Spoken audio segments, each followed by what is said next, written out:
Hi, my name is Khadija. I am the founder of Sustainacious Co, which is an ESG and sustainability outlet for businesses.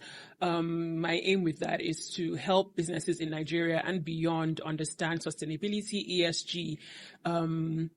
For those companies in Nigeria, think about it in the Nigerian context, but also with a global outlook. I've been in the sustainability space for over 7 years, between voluntary work and also corporate work. Basically, my journey started with my master's, really. Actually, my undergrad. So I'll put it this way. I have a chemical engineering degree, and while we were studying that, I think my set was the first set to be introduced to sustainability. And it was either that as a major or a chemistry major. And yes, I was doing chemical engineering, but I did not want to do that chemistry major, so I did sustainability. And while doing that, I learned about fossil fuels and their harmful effects to the environment. And being a Nigerian, I will have come back to Nigeria, worked for an oil and gas company because of my degree, and I do not want that on my conscience because of their track record.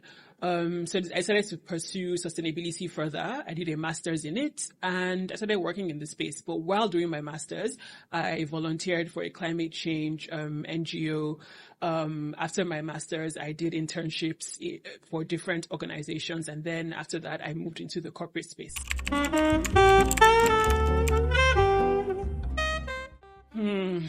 Biggest struggles. Okay, so during my degree, we'd have people come in to speak to us, and one of them was a sustainability manager, if I remember correctly, from a telecoms company. And I went to school in Australia.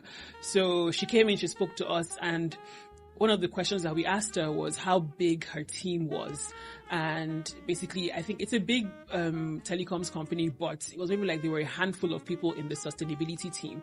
So that just showed us as students how many jobs there were out there, which was not a lot, basically.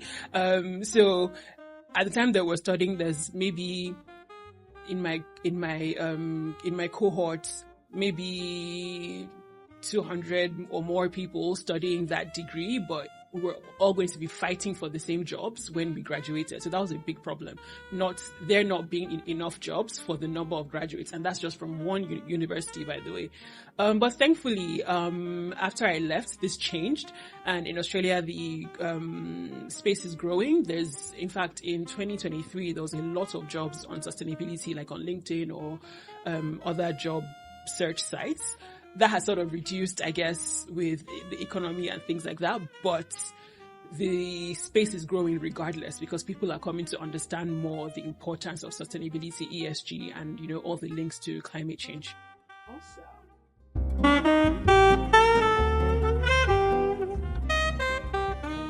So in Australia, they're laid back people. You don't necessarily have to have you don't have to have a formal degree or even a master's to progress past, certain levels.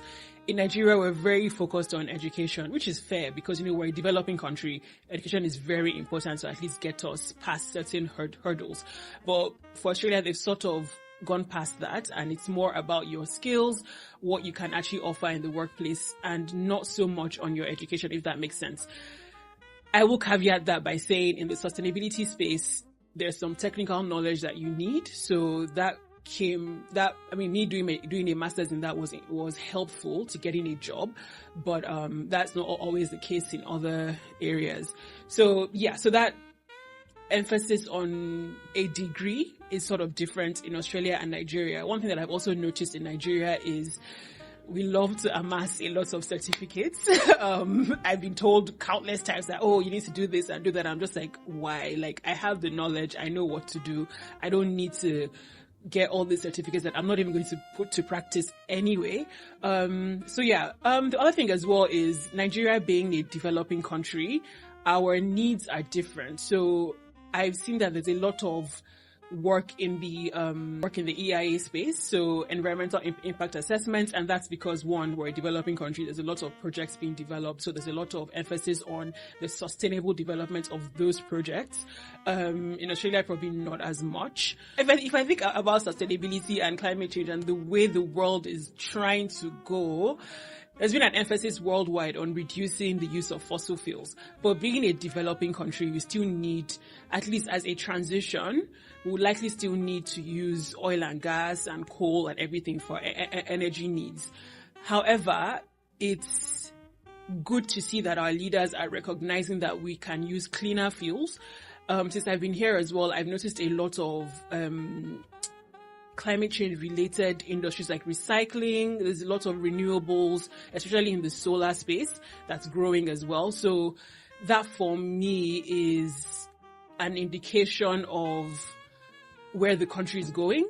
The West likes to tell us what to do in terms of energy, but if I think back to Australia as well, Australia, one of their big imports is from coal. So it's almost like hypocritical because they are saying, well, don't use these fossil fuels, but they are using them. So I don't know if I've answered the question, but hopefully you can deduce what I'm trying to say from that response. Yeah.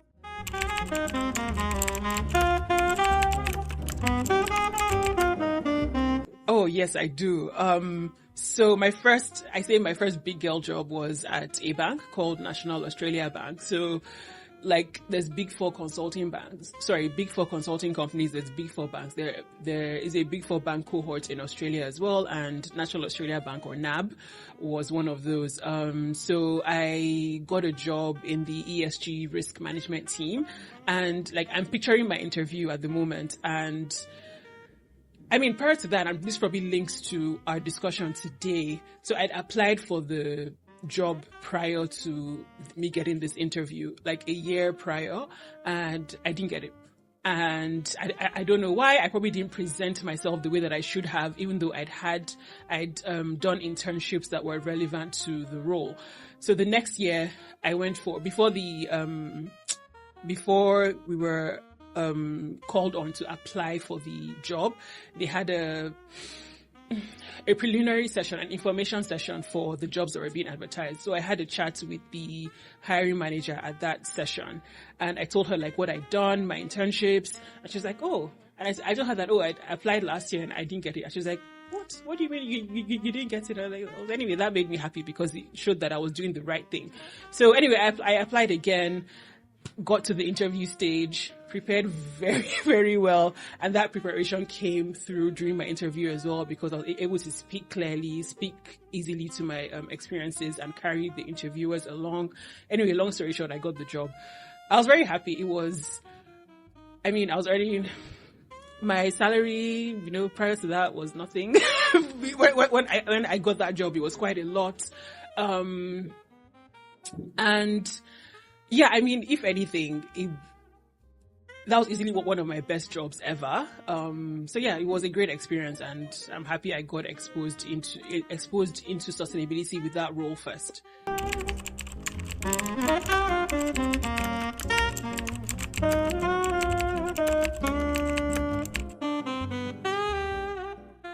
So with internships, I think the reason why I probably took it seriously is because during my degree, we were encouraged to seek out internships. So as part of my master's degree, in it was a 2-year degree, and in your second year, your last semester, you had the option of doing an internship, doing a research project. And sorry, there were 2 different types of research projects, or you do an internship. I, once again, did not want to do a research project, so I chose the internship route. And with that, you knew that sometimes with the company that you worked with, if you got an internship there, you had the option, they could retain you. So that's one motivator for an internship. So we had people like EY, for example, coming to us in the sustainability masters to do internships, and a host of other companies. I thankfully, this is going to sound like a Nepo baby thing, but anyway, my landlord worked in my landlord at the time worked in this company called Behavior Works, and like a sister company to that was Climate Works. They've changed their name now, but anyway, it was Climate Works. So he introduced me to somebody there. I did the internship, and that was, once again, like I mentioned earlier, the story about getting my first proper job. Just having that company on my CV was a boost to being selected to get my first actual job. So, I mean, with internships, I'll say they're very important. My approach to it outside, because I did more out after I finished uni, and my approach to that was really, I would actually just send people emails, like cold emails, and be like, hi, my name is Khadija, this is what I've studied, and I'd like to work with you in an internship capacity. In fact, one of the other internships I got was there was a writing competition on this company called Carbon Market Institute. There was a writing competition for students, and they said, oh, write about the future of, I think, sustainability in Australia or something. And anyway, I won one of the prizes, and that included attending a summit being run by the organization. So, I mean, I could have just gone there, attended the summits, and left. But I'm looking for a job. I'm a fresh graduate looking for a job. I'm broke. I just can't do that. So basically, I reached out. I basically went up to the CEO of the company and I was like, hi, my name is Khadija. This is who I am. And I would like to do an internship. And he's like, oh, great. Contact my colleague.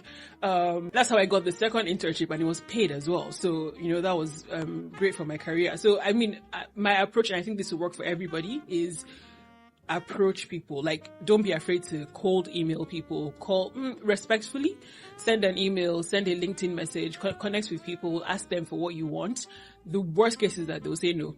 And I mean, if they say no, you're back to where you were anyway. You're not lower than that. So just ask respectfully, and be prepared as well, because somebody can immediately take you up on your offer, and you want to be able to sell yourself in a way that hopefully they can even hire you on the spot. So yeah, that's really my approach.